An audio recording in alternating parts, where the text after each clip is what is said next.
Good. So, good evening, everyone. Very nice that you're here. We are now proceeding to our guest lecture, IUSD lecture that we have organized.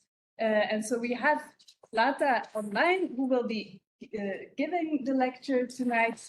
You might have already seen on the poster. So Zlata is actually part of the DASH project. She works at the Geographical Institute Jovan Spitz, and she has actually a lot of experience working in Serbia at the local NGO, at UN Habitat, and also at the Geographical Institute, and working with Roma communities. So this is why we asked her to give this lecture tonight, and so she will be talking about the efforts to improve the housing conditions of Roma communities. I'm not going to talk too much more because I think, Zlata, you will be talking about that much more. And so I'm handing over to you. Thank you so much for being with us tonight. Thank you so much for having me here, there. So I think that would be, I'm really happy that you actually selected this topic. It is that is related with Roma housing, and that I hope that your suggestions and the project that you are going to develop will really contribute to the betterness of this community. So I will start now to share my screen and presentation, and I hope that I will manage it.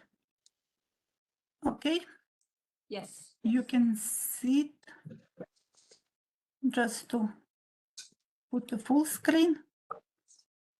Pop. Okay. Perfect. Super.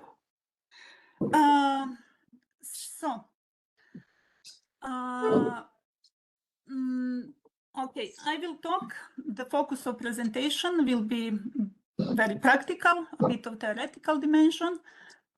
So sorry, but just I have to move a bit this so that I can see. Okay. That is related to participatory planning and inclusion of upgrading of Roma settlements, informal Roma settlements and housing here in Serbia. I will show some examples from Serbia that I've been involved. I will show two actual initiatives that I've been involved with different capacities and in different period of time and different period of time of my career. So the presentation is structured like this. First few slides about Roma in Europe. Maybe you are already aware about many of those information, so it will be quite briefly. Some general info about Roma settlements in Serbia, and those two cases, one is related to relocation of one slum in Belgrade, and the other one about inclusion of actual regularization of an informal settlement. And there are some concluding remarks, and those questions and answers are for you, actually questions. Whenever you feel, please feel free to ask whenever you want to interrupt me, and I think that would be much better to have this kind of interactive communication. Okay, there is a bit of history. Let's start with this some historical map and showing this map actually showing that Roma arrived on the territory of present-day Europe in 14th century. And here on this map, you can see the way of migrations, how they migrated from their original country of origin, that is India, and how they spread from Balkan countries through Europe. It is also, I would say, important to know that today we are using the term Roma for very different groups of people that share the same Roma origin, and you can see here some of them. And yeah, today Roma are actually the largest ethnic minority in Europe. It is estimated that about 10 to 12 million Roma living in different European countries. And on this map, you can see the share of Roma population in different countries comparing to general population, and you can also see the numbers. So many of them are, the largest Roma population is actually in Balkan countries, but also Hungary, Slovakia, and Romania. There is significant number in Spain as well. So at the same time, Roma are the most discriminated ethnic minority in Europe.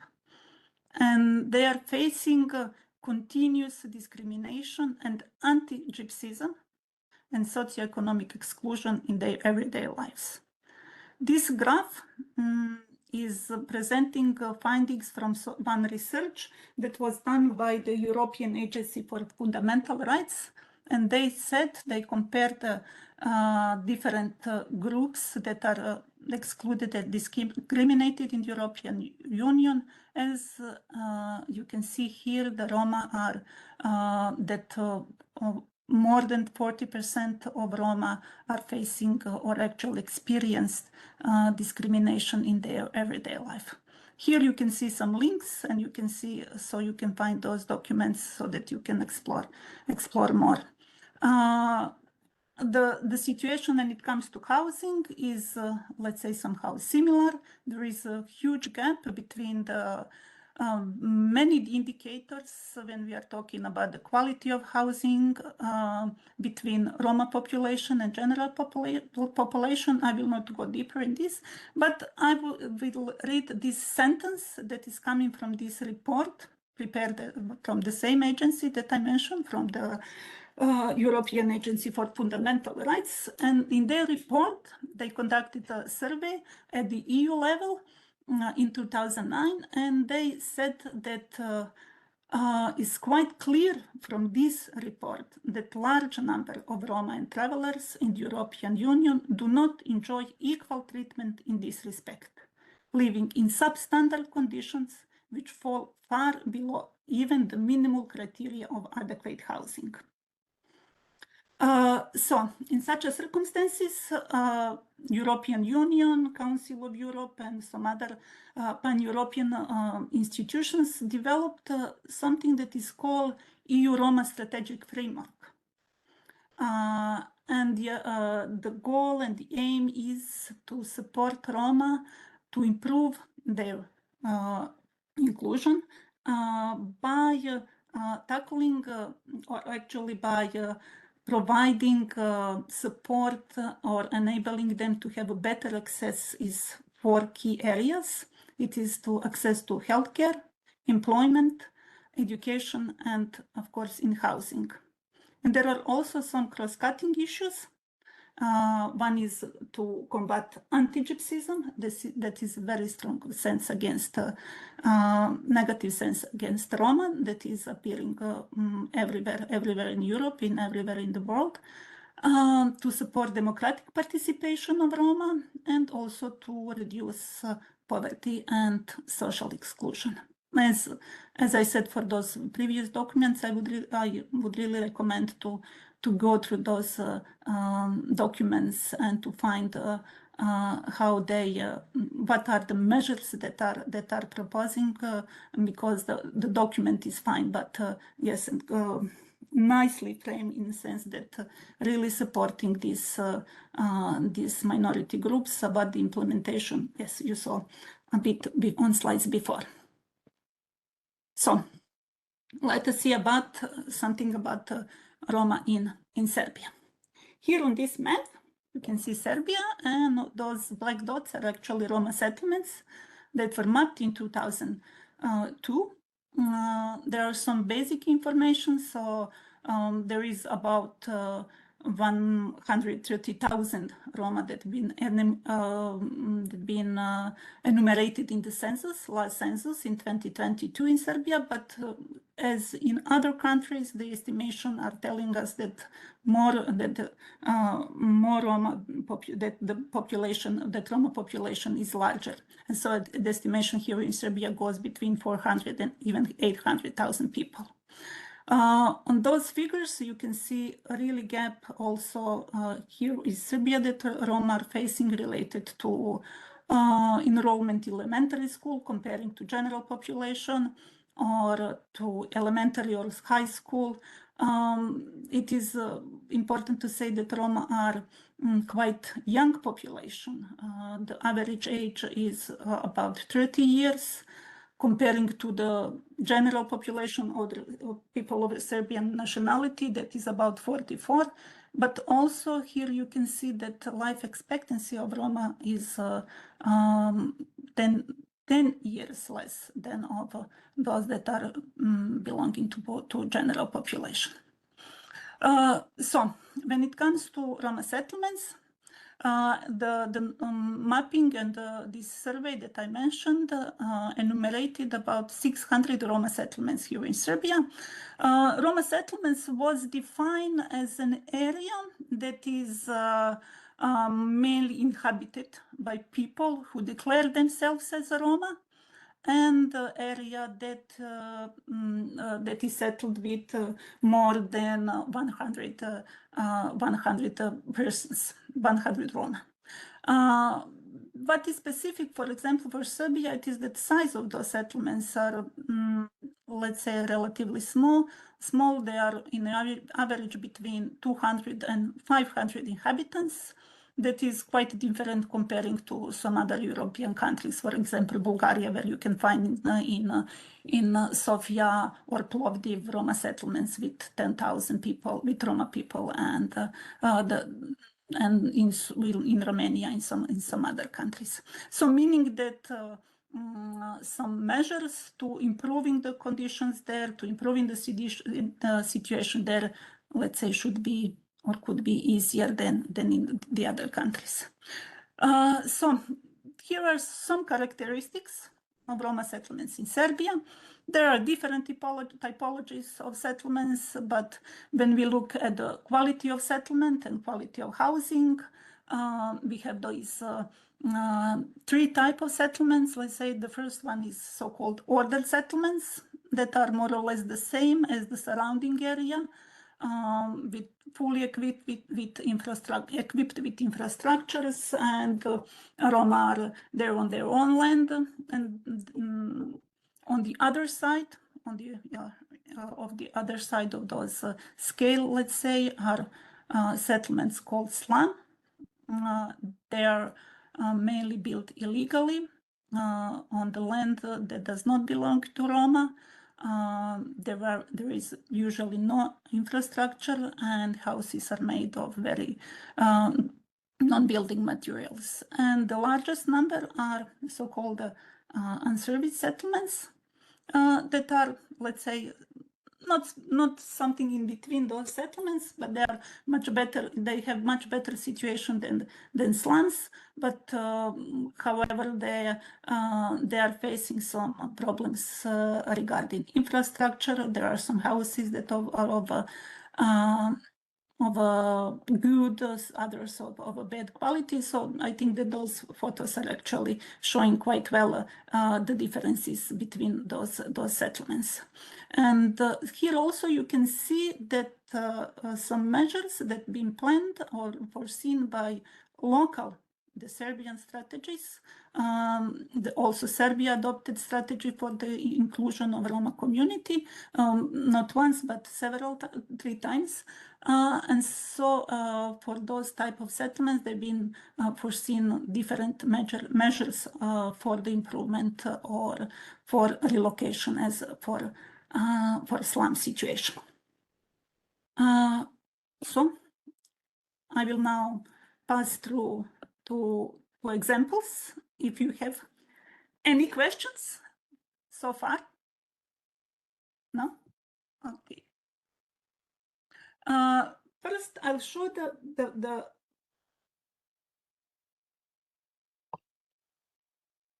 the example that maybe could be somehow similar to the situation that you will have, if I understood correctly, in Gaia. So no, I'm not talking about the quality of settlements, but about doubts. Should they improve it or relocate it? So let us start. So it is about an example of relocation of Roma settlement called Gazela. It was named after the bridge. The settlement was located near the bridge, quite close to the city center, as you can see on this map. Also on this map, you can see that Gazela was one among others, about 120 Roma settlements that existed in Belgrade that had been mapped in 2000, let's say at the beginning of the century. So Gazela was created in 1990s and demolished in 99. I said about the origin of their name. It was near the bridge, the highway near the bridge, that crossing the Sava River, and that is actually at that time it was a highway that was connecting. I did E10 or something like that. I'm not sure about the number of that highway.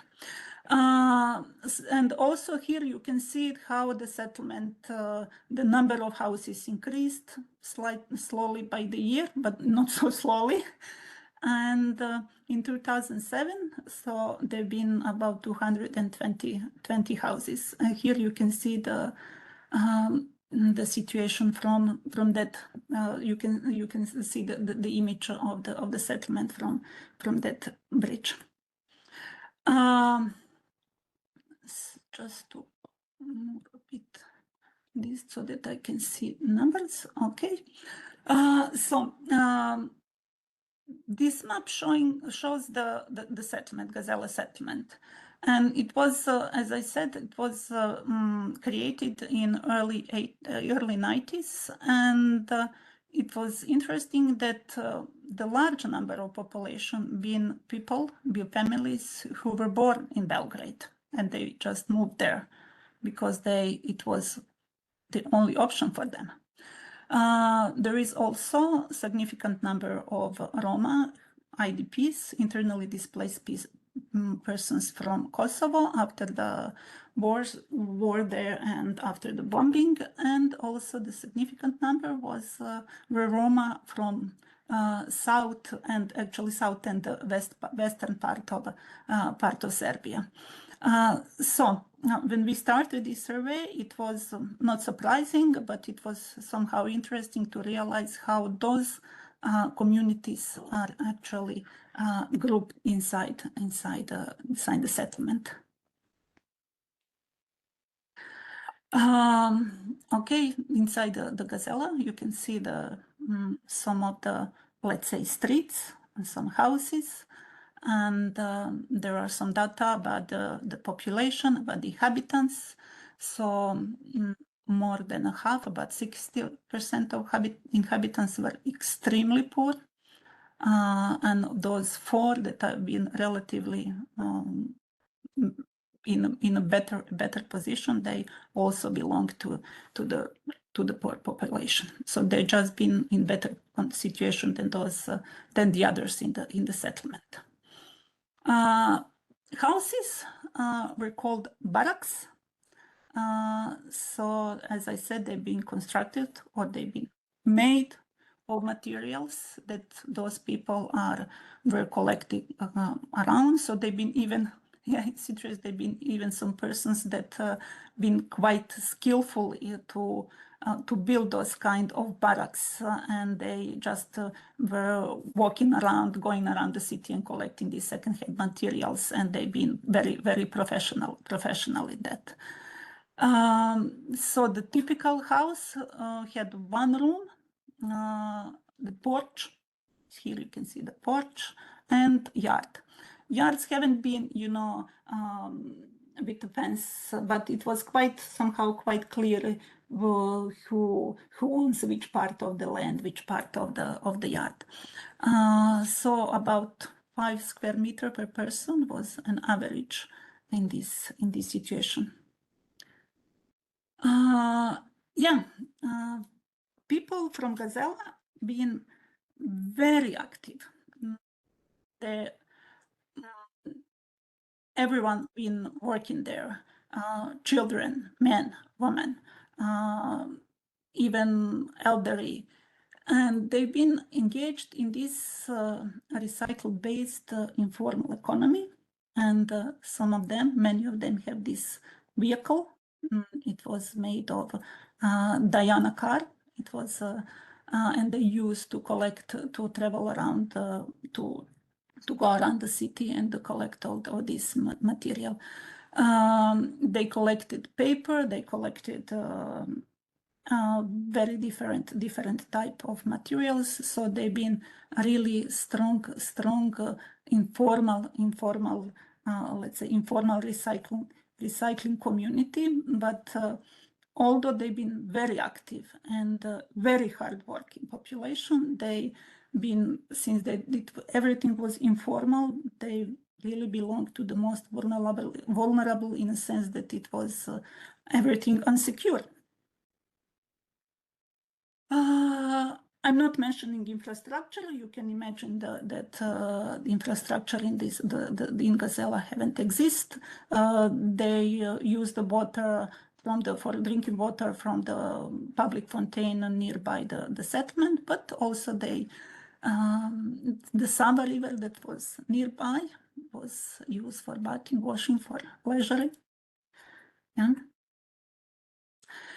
And now it was about the settlement. Now we are starting with this initiative that City of Belgrade started in 2007. They said that they want to relocate the settlement. Decision was made and was somehow initiated because the bridge had to be reconstructed, and so it was one of the. There've been some attempts even before, but in this 2007, City of Belgrade established a resettlement committee and started the whole initiative and the whole project. The composition of this resettlement committee was quite interesting. It was the part of the city administration. So it was made of the representatives of the city administration of the City of Belgrade, representatives of settlement of these four groups that I mentioned, experts in urban planning and social policy, also Roma representatives, and the commission was chaired by a Roma person. And yeah, so you can see the working space of the committee. So the first step in this project was to conduct really an extensive survey of the population and socioeconomic survey. And since that the goal was to obtain the new houses and new housing solutions for families living there, it was quite important to collect data that are accurate and that are precise. So everything was the survey was done jointly by the City Secretariat for Social Affairs, but also the Statistical Office, the members of the Resettlement Committee, and those members of the Resettlement Committee from the settlement, they all supervise the whole process. And here you can see Tsakan, one of them, supervising the people, the survey in one family. Okay. So the whole idea of this initiative on actually of the settlement committee was to include the community, Roma community from Gazela as much as possible in the whole process. So they've been involved through these representatives, four representatives. They've been part of the resettlement committee. So they also, as I mentioned, they've been involved in the socioeconomic survey. And they've been very active in proposing and locations and searching for the location for the new location for the resettlement, and in the designing and defining housing solutions. But also there've been many other activities that were related to we can say participation, but actually more about the information, about communication and dialogue with people from the settlements. That many meetings were organized there, presenting some solutions, asking for their opinion, asking for their aspirations, or looking for their aspirations and their needs. Here you can see Branko. He is drawing the house that he would like to have. He was the member of the committee, and in all this process, at the end, it was agreed between this resettlement committee, based on all these consultations, some housing programs, let's say resettlement program. It was agreed that families will be relocated at one location, all families at one location. And here you can see some elements or some features of houses. It was agreed that the new houses will be prefabricated as the layout was as row houses, and approximately the size was about 15 square meters per household member. So that was, let's say, three times more than they had in the settlement. And here you can see the different types of houses and their layout. And also in this nice drawing, you can see how many elements that been recognized in Gazela settlement being included there for saving energy, for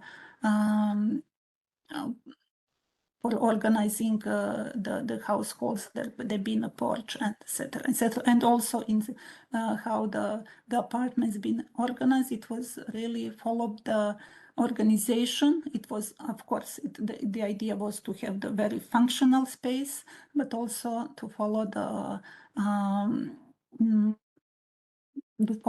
family dynamics and to follow their let's say the way how they lived.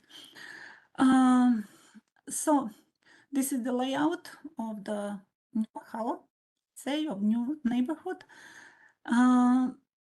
I would just draw your attention to this sketch on the left corner down. Not only houses that been built there and planned there, they've been also the area for that was dedicated for the for economic activities of families, the place where their families they've been engaged in this, as I said, that they've been engaged in this recycling economy, that they can still continue to work on that, not to just cut them from their source of earning, but also to provide them space, but that could be controlled more in the sense that do not to keep the whole settlement in much better order than it was. You can also see the public space that being planned inside. So it was the limited area, but it actually idea was to use it as much as possible, but also to have some public spaces that are somehow similar to those that they have in Gazela, in the settlement in Gazela. And also they've been grouped somehow based, families been grouped based on their wishes. They still wanted to stay with the same group. Not all, of course. Not all. Someone said, okay, no, I'm going to the other one, but okay. So here you can see the the neighborhood, how it was designed, about public space, about the porch, and the whole project, and the idea of the process and of involvement of the people there, and everything was recognized by and won by competition, and and awarded in 2008. And okay, so far so good. When construction started in 2008, it was somehow not construction, but the first works on the layering the land and preparing the land for construction. At the same time, the city government being changed. It was the same party, but obviously different agenda. They had a different agenda. So at the very beginning of their mandate, they said, okay, they will continue with some infrastructural project. They will continue with the projects, with initiatives that former administration had, but quite soon, a few months later, they actually abolished the whole project. There also been protests from hosting community in the new area that relocation was planned, and the city administration, the new city administration, actually decided, as I said, to abolish the project, this project, and to use, as on one of those inside of those red circles, it said that is nice location that they are going to use for social housing, but not for this particular project, not for Roma. No, they didn't say not for Roma, but they will not use for this community. Okay, so, and as a consequence, they resettled those population to metal containers. The city established new settlements on the outskirts of the city with metal containers, and 150 Roma settlements, so not all being relocated there. Others that were originated from south and west part of Serbia, they've been offered by some money and transport of their goods so that they can go back to their native towns. The rules in those container settlements been very strict. I must say that some programs being provided to families, mainly to children. The city authorities provided the bus so that children can go to school. They've been offered a job for temporary job in utility companies for some of them. And at the very end, it was extremely expensive solution. I'm not at the moment commenting this really tragical decision to relocate and to place people in container settlements, but also it was economically unsustainable and very expensive, and they spent for the management and for maintenance of all these activities much more money than they would spend to implement the project that I presented before. So fortunately, let's say that some international and domestic organizations, that are advocating for human rights, they put the pressure on the city authorities to relocate, let's say, to those families to decent and adequate housing. And after many pressure, many negotiation, and that happened. And those families been relocated in newly built social housing on different locations in the city. They been accommodated, as you can see on these photos, in apartments and the buildings of good quality, with good housing conditions, but still lacking the some support that are to families that are related to how they will earn their incomes, or some support to families, kids, and etc.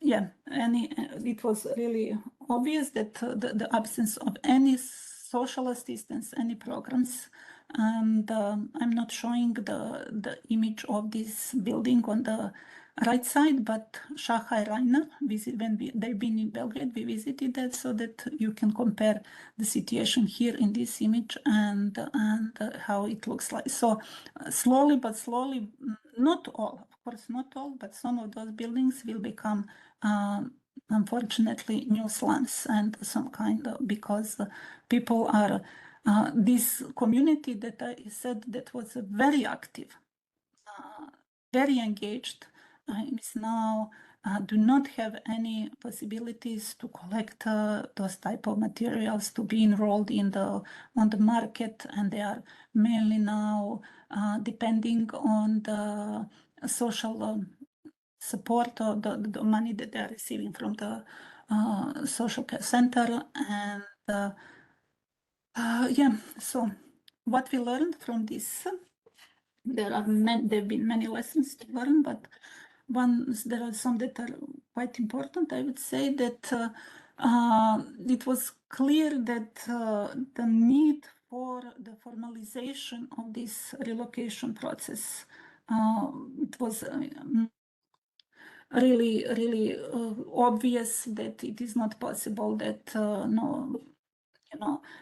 just over the night change the decision, or to that, for example, that those protests of hosted community that been so just they haven't been prepared, etc., etc. So in the new law on housing and building maintenance that was adopted in 2016, there are some provisions, not some, but they are quite extensive provisions and regulation about the process of in those relocations that are related to development situations, let's say. But many of them are targeting Roma populations. So as a part of this let's say elements, provisions in the law, are also consultations with residents, those that are inhabitants that are going to be resettled, but also with host community, and also the necessity to all those that are affected with relocation is necessary to provide adequate housing solutions. So we learned that the housing is not enough. There is a need for holistic approach that should be adjusted to and personalized to the group, or to different persons, not to just be generalized. Yeah, just to go a bit back. So according to this new procedure for the relocation, there have been several relocations of even Roma settlements and some other areas, and they more or less been a success, and they follow that procedure. So that was one good things that is happening. But about this holistic approach, it is something that is more related to initiatives and projects that are financed through some donor initiatives, and if they are implemented with support of some agency, UN agency, and so that they are insisting on these measures. So it is City of Belgrade is still not considering to include these type of measures in when they are doing some relocations. So there is a next. Yeah, so maybe we can interrupt for a moment to see if there's some questions about this project before we move on to the next one. Let me just look into the room. Yes, there's a question in the back. Which is how segregated was that settlement? Was it, when we're talking about Roma settlements, are we talking about a settlement that is actually 100% Roma people living there? With regard to that specific sorry, I cannot. Yes. Can you hear? I cannot hear well. Yes. So it is with some breaks. Yes. Either speak a bit louder or come a bit closer. Yes. Okay, so my question was, thank you for your lecture, how segregated this community was. When we're talking about Roma settlements, are we talking about 100% Roma people living in that settlement? Yes, it was in this settlement. There been most of them been Roma, about maybe 90% been Roma. You know, and that's the yes. There are in the other Roma settlements. There are the other. Let's say people of other nations, other origin, but when we said that those settlements, Roma settlements, they are mainly populated by Roma. Are they segregated? The Gazella was obviously very segregated area, but not all of those 600 settlements that I mentioned are segregated. You know, if you have the settlement with 10 or 20 houses or 30 houses, they are arranged around one street, one block, and they are, you can recognize that Roma live there, but they are not, I would say that they are not segregated in a way how Gazella was segregated. Yeah, there are different situations and different level of segregation of Roma settlements, and not always that are Roma living there. There are also some other groups, but mainly are settled with Roma. We have more questions, Jonna? Thank you so much so far. I was wondering if you were already part of a process where then there were consultations with the host community, and how did that default? How did that work? In this particular project or in some other new initiatives? If I understood in this, there was not much of consultation. Yes. But yes. If you were already personally part, maybe in a different project where that did happen, how that worked then out, if you were already, if not, then yeah. I can recall one of the quite new experiences from Loznica, that is one town in Serbia, in the western part of Serbia, and they relocated one Roma settlement to another location.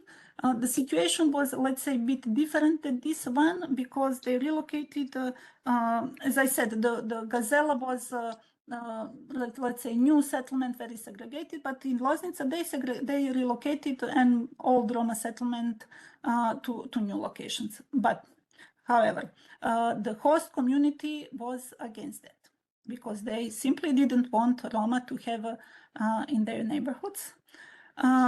And what measures they've been they're implemented to they've been really set of actions and set of initiatives.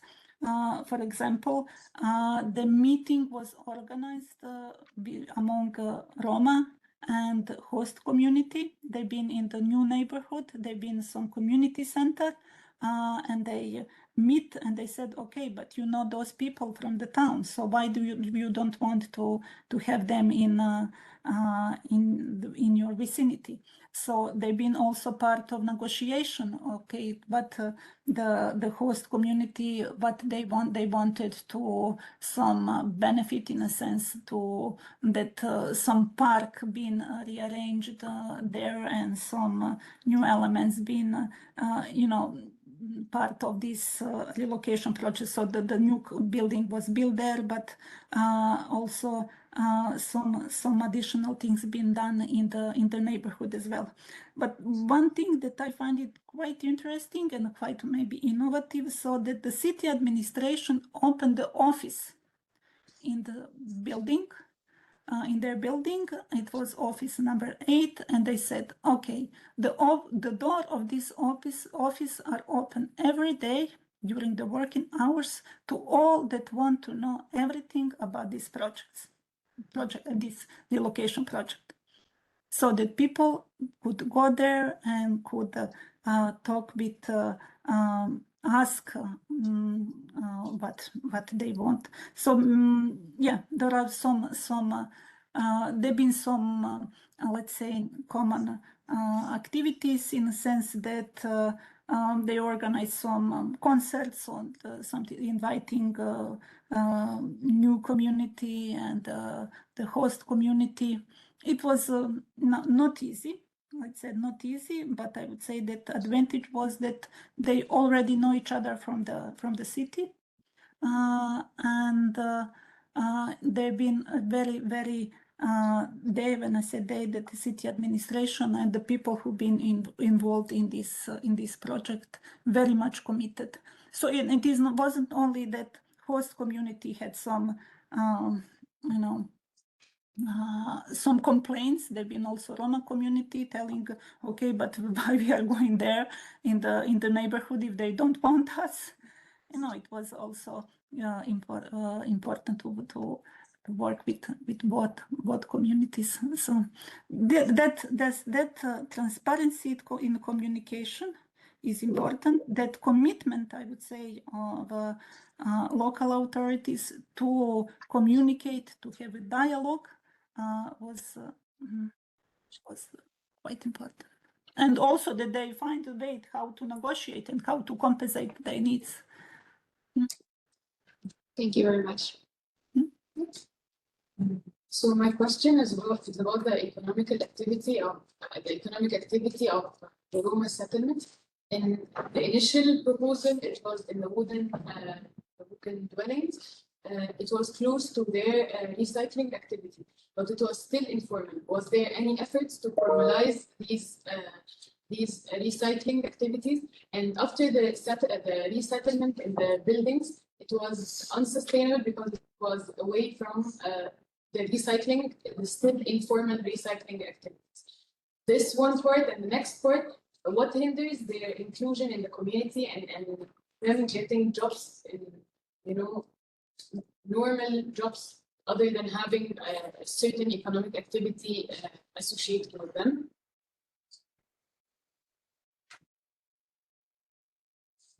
So if I understood, so the idea for in this project was also to formalize this economy, because some of those the people, some of families, some of the persons there, they had some informal, let's say, not companies, but small firms that they had, or they also engaged some people from the settlement, and they operated in that way. So the idea was to connect them with those companies that are formally operating in this sector. So it is quite challenging issue because it is quite large and quite developed economy, and Roma are at the very bottom of this chain. So although they are quite hardworking and collecting all these things around the city, and they are actually getting the less money than others. If I understood correctly the first question, or. But then why can't they get income from being employed in real jobs in the community? Yes.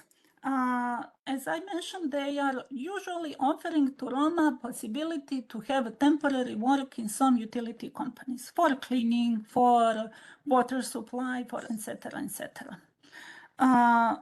It is from some reason they are, as if you remember from the first slide, the level of education of Roma is quite low, and people who were in these settlements, they didn't have quite well education and the skills, etc. So in this moment, yeah, maybe it could be a solution, but I totally agree with you that why offering only these low-paid and jobs and to Roma and non-qualified, with low skills. So there've been some, let's say, some subsidies to minorities, to Roma people who wants to establish some that is connected with this this office for the employment, and they are providing some trainings and they are providing some equipment if they want to start some other jobs and yes, and in some other projects and some other initiative in some other, let's say, relocation situation, they've been very targeted support in a sense that they've been interviewed and they talk with people really what are their needs, what are their skills, and they offer some different type of education, different type, when I said education in a sense that or to get some knowledge about, so to acquire some skills and etc. So yes, I agree with you that it is not just to offer them these low-paid jobs and this that is in formal economy, and there is also very active movement of these informal Roma who are engaged in recycle economy to formalize it, and these days they've been one conference and the round table where they discussed with the ministry how it can be formalized and how they can actually get some let's say some subsidies or some income, or how it can be formalized. Yeah. Thank you. One more question, and then I think we move to the next project. So have some time for that. Yes. Okay, thank you so much for the informative presentation. I was wondering if there is some sort of a societal hierarchy within the Roma community. For example, if they have a head of the family or a head of the society, someone who is in direct contact always with the ministry, or someone that the people do listen to or helps the people make decisions, and like if they have something that they are for or they are against, like how does it work within our hierarchy of sort of way in the Roma society, if that exists or not? Yeah, you are right. The Roma families are, let's say, very traditional. Not all, but many of them are very traditionally structured. So there is that figure of the male figure, that everything is centered around him, and he is the let's say chief of the household, and he is the one who is asked for and representing the family. Saying that, I really it is structured. It is the families is structured in that way, and they are, as I said, they are very traditional. But all women, although they are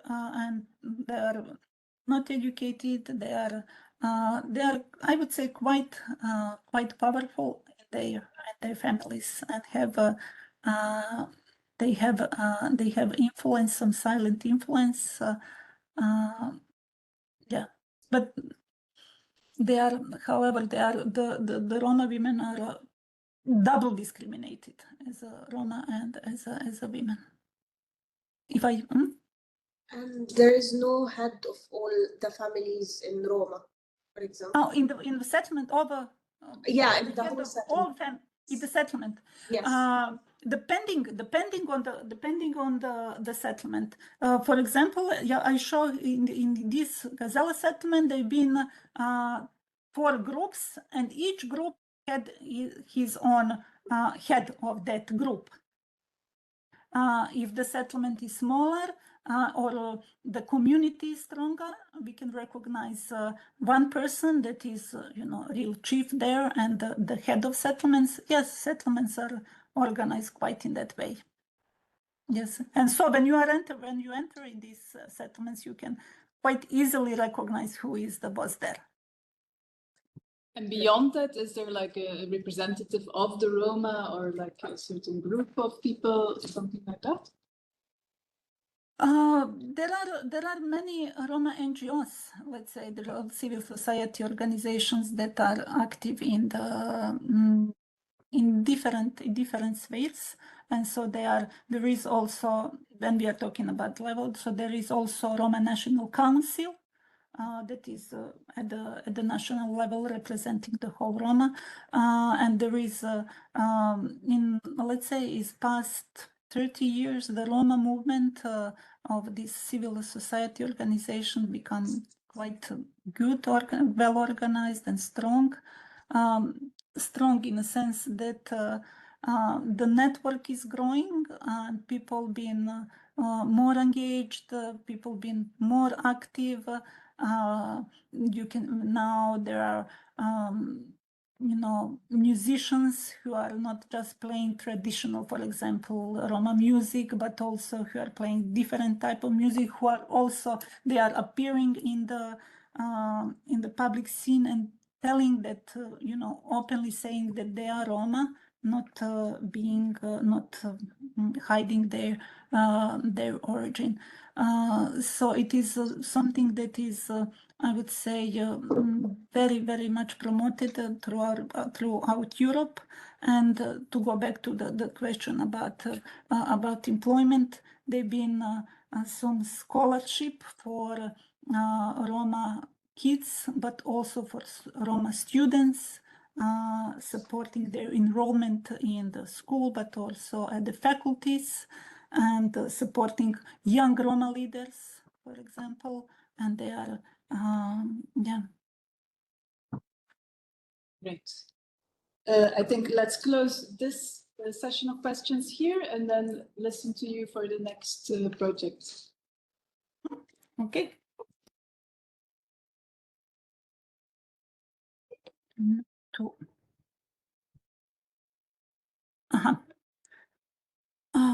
Okay, the next one is a bit different in the sense that that is related not to relocation but to improvement of existing one of settlement that belong to this group of unserviced, let's say, unserviced settlements. So before I start explaining the project, odnosno the case as it is, so just briefly to say that currently urban plan, it is the case will be about developing an urban plan as an instrument to regularize the informal settlement. So the planning system in Serbia is, I would say, quite well developed, but it is quite traditional process, very linear, starting from decision to adoption. There are some two spots of the public participation at the very beginning and at the very end of that process, and actually participation of citizens is not something that is encouraged. It is through some public hearing, and the plan is exhibited somewhere in some basement of this office that is developing the plan, and so yeah. So it is, let's say, at the moment it's very, as I said, very traditional, very linear process. So, and in such a system, it is Roma settlements. The plans that have been developed for Roma settlements have been developed in the way so they are not supporting their development. They are just making the situation or worsening the situation in a sense that after the plan is developed, it was not possible to do anything that is except to demolish the settlement. So the whole idea was to to use this system as it is of planning in Serbia and to find a way how the whole process could be more inclusionary and more participatory and to serve to the veterans of the community. So the idea is to integrate these informal settlements in the official system.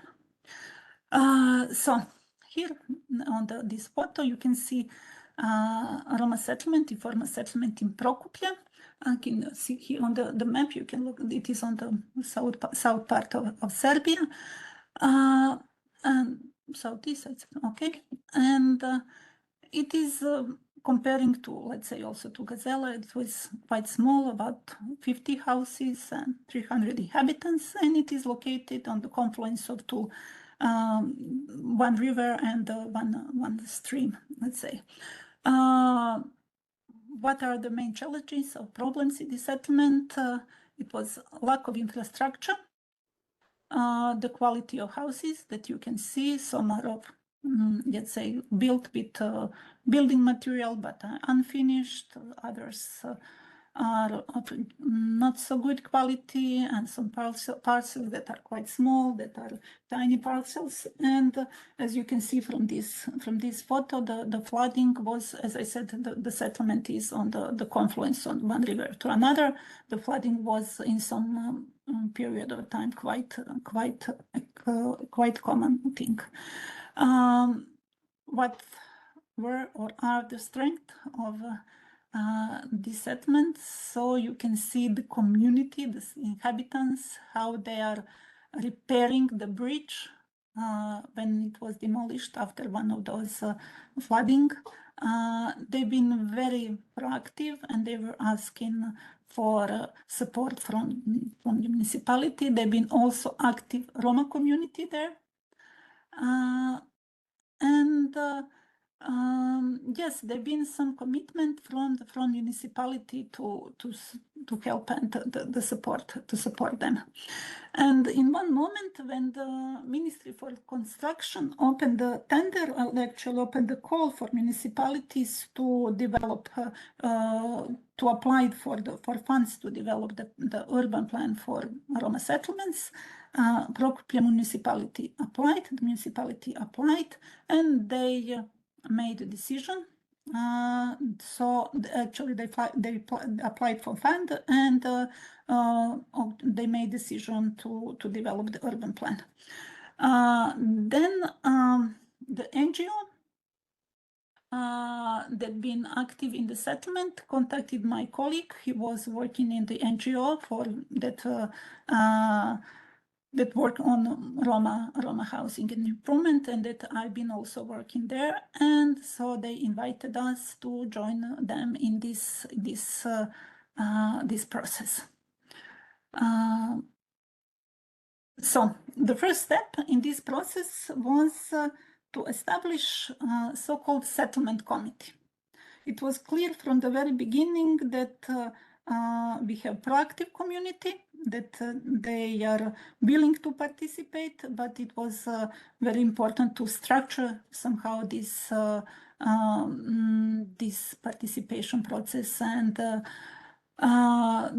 so the idea was to establish this settlement committee from these recognized Roma leaders, but also they've been from not just Roma leaders, but also some young persons, and they've been also women included there. Not many. They've been members. The committee was of 8 members. 2 of them being women, but they've been, let's say, bit gender inclusive. The next step it was to map the settlement. The situation is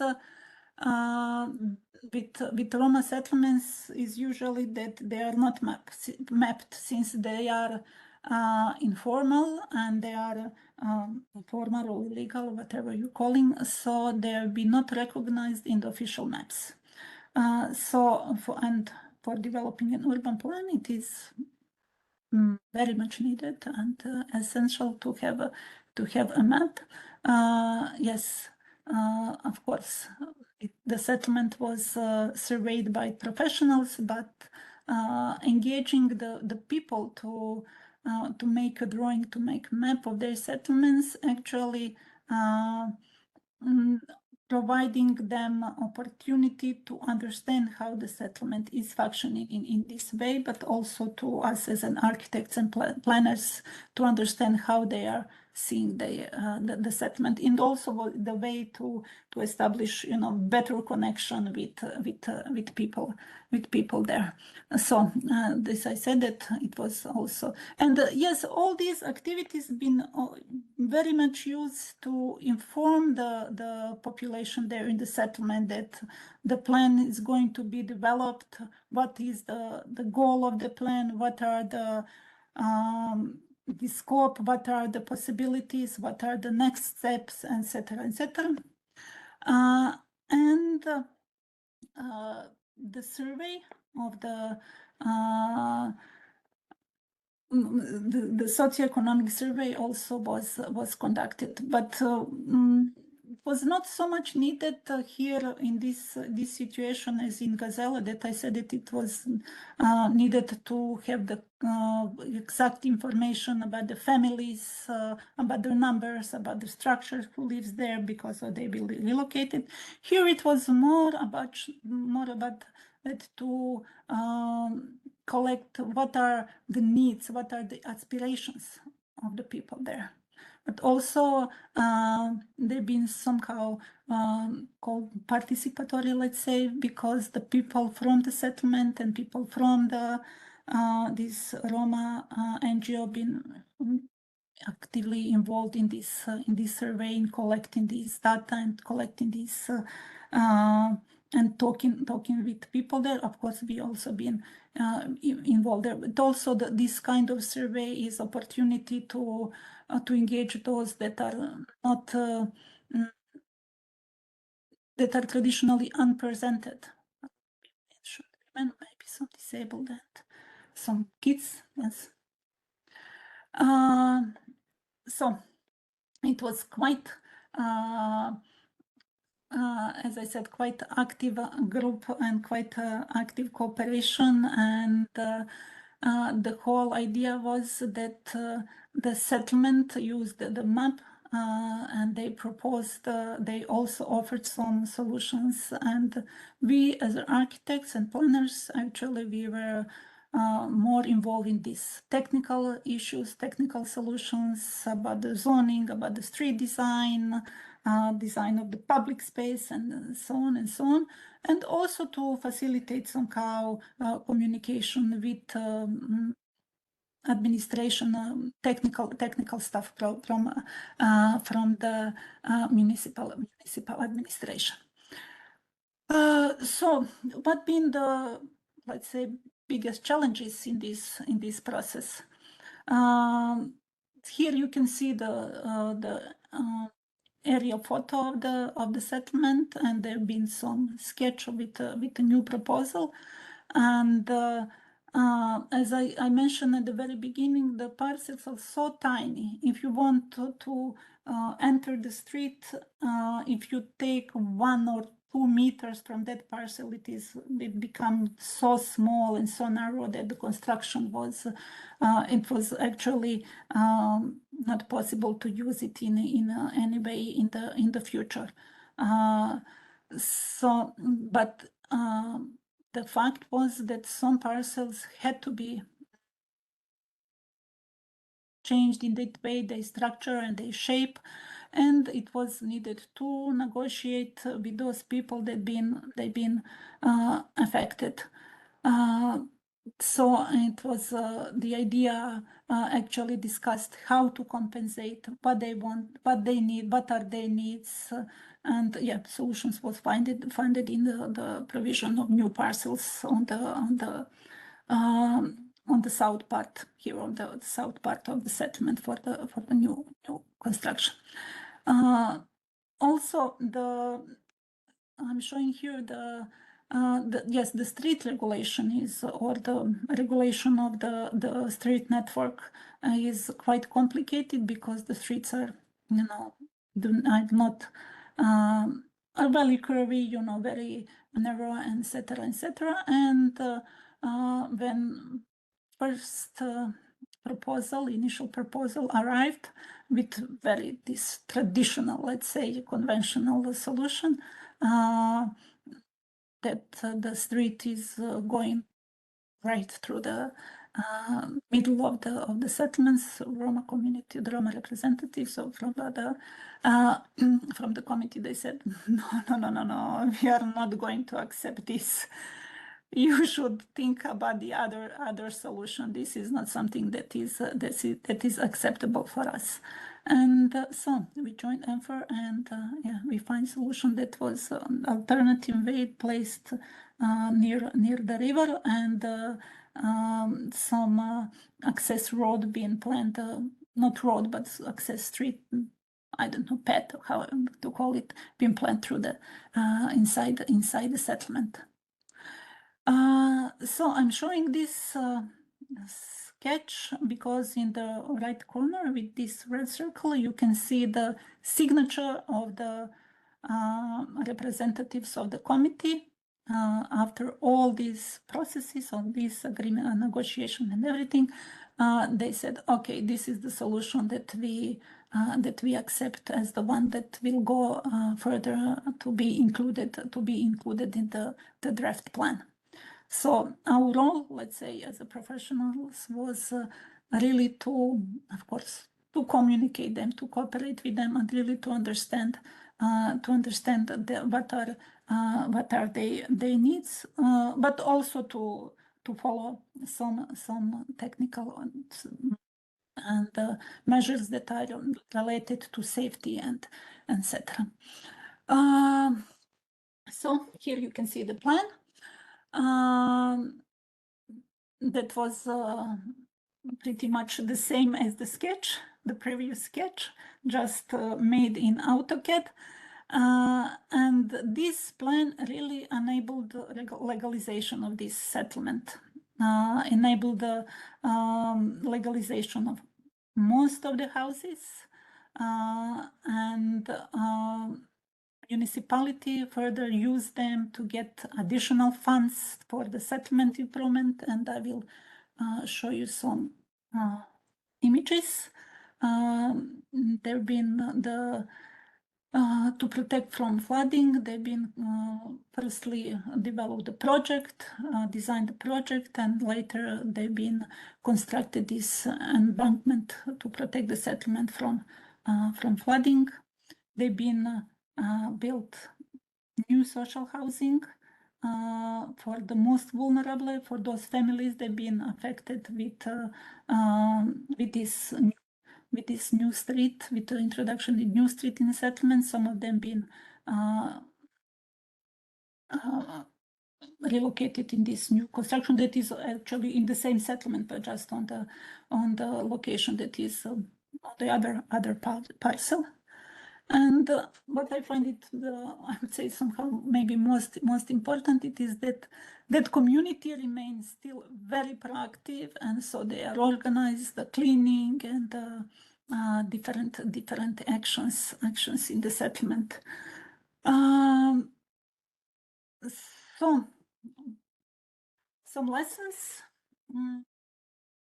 Okay, yes, as I said, the plan can be, if it is formulated in an inclusive and participatory way, it is a really strong instrument to support community like this one to be regularized, to continue with improvement. In some other situations, if it would be developed, if it's not developed in that way, it really could make only damage for and jeopardize the development of the settlement. The partnership that was established between the Roma NGOs and the professionals and the families is something that is very, very important and very helpful in this process. And active, not participation, but real involvement in community is a key. Okay. I have 3 more slides, but you can ask about this project. if you wish. Yes. Any or maybe- questions? Do you have questions? No questions for now. I think No that maybe questions. the three slides and then we see if Okay. there are overall questions. Okay. Just to no. Yeah, I will not say something new, but building and fostering this partnership between municipalities, residents, host community, neighbors, Roma is something that is really essential, is in the process, either regularization or relocation. So as much as people and stakeholders are involved, the process would be more complicated. Yes, more complicated to manage, but the benefits would be really enormous. So there are list of things that are related to inclusive approach. I would again here highlight this holistic and integrated approach so that the housing is not just about, as we said, roof over the head, but the other issues should be equally addressed and treated, and all solutions really should be implemented in the way that be flexible and that be adjusted to context sensitive, because at the beginning I said there are 600 settlements, they are divided in 3 groups and blah blah blah, but when you enter in the settlement you really realize that each of them are very specific. Yes, there are some principles like inclusiveness, like participation, like partnership that should be followed, but yeah, that is the that is important to really understand the situation there. Yeah, I also like this positive and constructive perception to promote positive and constructive perception of informal settlements. And at the end, ladders of participation that are, I suppose, that you are all familiar with, of Sherry Einstein, that is that goes from manipulation to full citizen participation or control. I will not talk more about that. I will just mention this slogan and strategy for Roma, with Roma, that was actually telling all those that are involved with in this kind of initiatives that involvement of Roma is and participation of Roma in this kind of in all initiatives that are affecting their life is needed and is necessary. And here I read participation, yes, is important from many aspects, but as a professionals, I would like to stress that we should also enable ourselves to be open, to hear, to listen, to accept the needs of the people that we are working with. Thank you. Okay.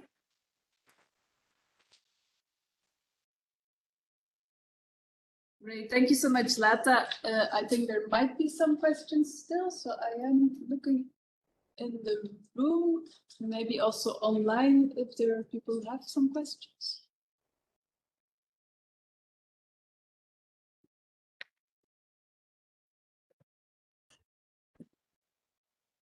For me, actually, maybe since I don't see any hands, I would be interested to know if so, do you see any specific housing needs or preferences that are different for Roma people than they are for the general society?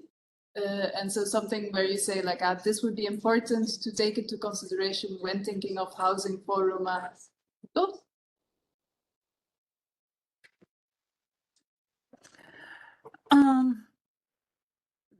Shall I answer now? Mm-hmm. Mm-hmm. There are quite often impression that the high-rise buildings, that multifamily housing is not for Roma. I wouldn't say in that way, but if someone lives in the situation, for example, as Gazella, he used to live in, let's say, very much attached to the ground, to the environment, to surrounding, and placing that person in completely different environment of an apartment at the fourth floor without, that haven't been used to many facilities that in this kind of structures, that could be problematic.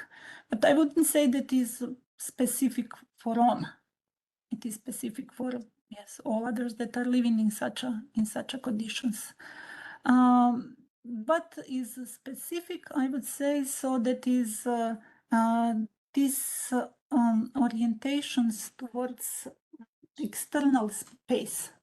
So you saw the porch, you saw the settlement in the south part of Serbia. You saw that many that people are sitting outside. So that use of outdoor space is something that is, I would say, specific for Roma living settlement. So this mix between, not mix, but this is really extensive use of external space as a porch, as a tram, as a yard, as a, they are just opening, of course, it could be also the lack of the space, but they are just opening their rooms and they are entering in the external space and preparing the food and enjoying there. And so that specific connection between exterior and interior, I would say that I found it quite interesting and specific. We have another question, Lana? Thank you so much for your presentation. I have one last question. Since the relocation in the first case study in 2015, it's been almost 10 years. So do you have any idea about the post-relocation feedback from the community or anything regarding the first case study especially? Yes, there have been some, let's say, some evaluation, not evaluation, but there have been some reports, mainly from from NGOs that are involved in these human rights, and they are recognizing all those obstacles that Roma who've been moved in this new housing are facing. We really do not have any survey on any research or any evaluation of those that are do not face that kind of problems. So it is somehow that people are aware. Some people are aware that there are some problems, but city administration, Belgrade city administration, is not taking any steps to reconsider or to evaluate this policy. Only there are some families with huge debts, and they are trying to kick them off from apartments, to say it in that way. But they are not interesting very much to see what are the impact of this this relocation process, unfortunately. Yeah. And that is, but it is really crucial. It is really important to follow what happened, how it can be improved. So there are, as I said, there are some lessons that been learned. They are implemented and used in some other initiatives with better or not so better experience and so on and so on. But yeah, some the evaluation of existing the projects that have been implemented, and this kind of initiatives is not something that is present. Felipe? Hi, Zlata, thank you so much. Wonder if you remember when I interviewed you last semester. I just have a quick question, and it's something that I think I still get wrong.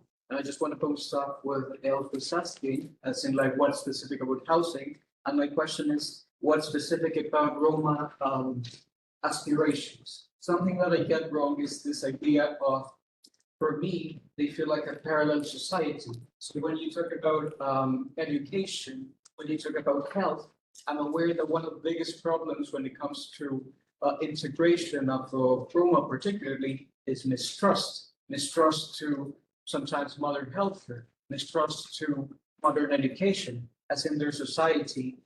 They have very strong and very communal-oriented cultural preferences. So what's the end goal? Do they want to have higher education? Do they want to, where do they, or where should that integration lead to? Do they want to be part of like the mainstream society, or do they want to remain in their own, say like recycling industry, whether they're like nationalizing it and whatnot? Yeah, it's Felipe. I cannot see, but because Yes. yeah, okay. Hi, Felipe. I cannot see you, so that's I just guessing from the now yes. Okay.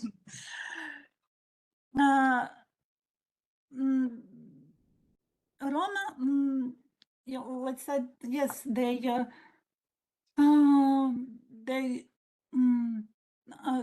yes, they mistrust. You're right with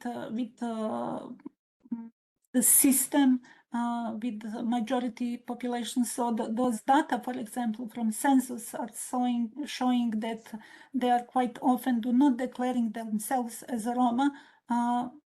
There have been different explanations for that, but mistrust in the system and is the one of the reasons why they would say that they are belonging to some and that even during the census, that just someone is coming and asking you about your nationality. Would they prefer to be enrolled in school and to have a better job, to have a better life? Yes, they would prefer. But also we should be aware that, for example, if kid is enrolled in the school, they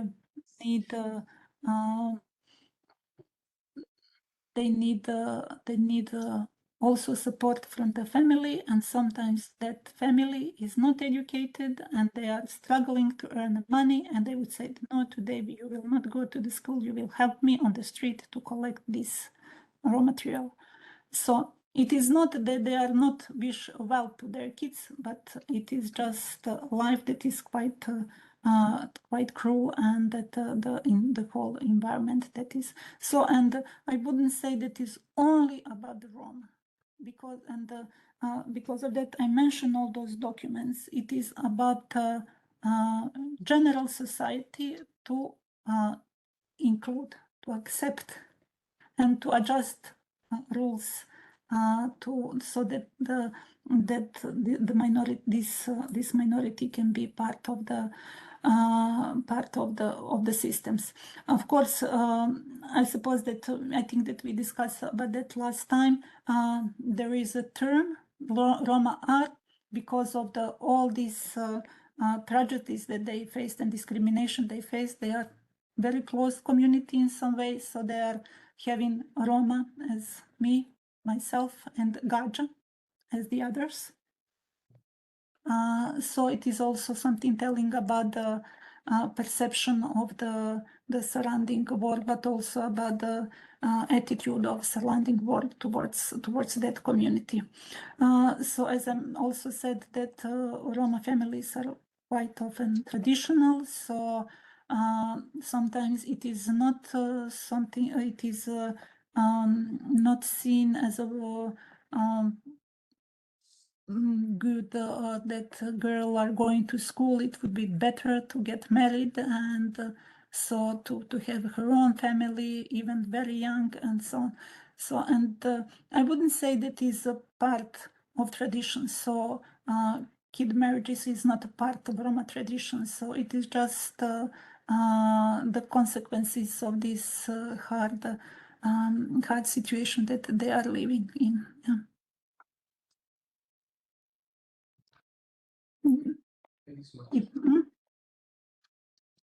Yes, Thank you very much. How is the situation with citizenship? Do they normally have citizenship, or some of them, or normally not at all? In Serbia, it's now the situation is much better than earlier. There've been some issues with citizenship and with permit to stay in the city, etc., with, for example, birth certificate and with documentations.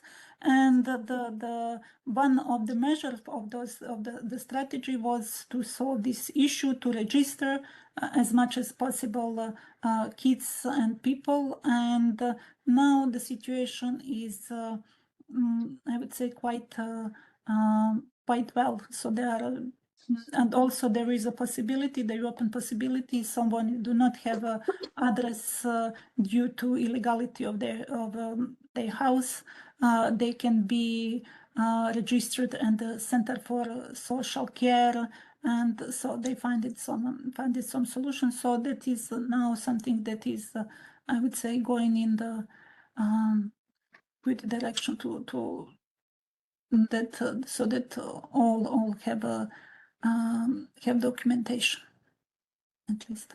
Thank you.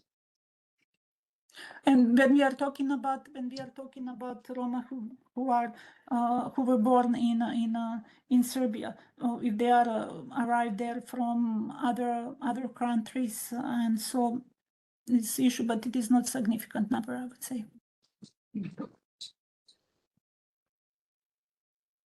Great.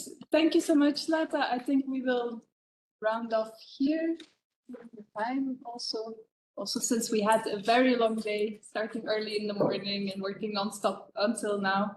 But it's been really nice to hear your experiences, and I think it's been very helpful for getting insights, also for perhaps getting ideas for how to translate this to the situation in Portugal. Thank you so much. Thank you, and thank you for dealing with this. As I said at the very beginning, I'm over happy when the more people and more professionals are engaged in this subject. Bye. Okay, ciao, bye.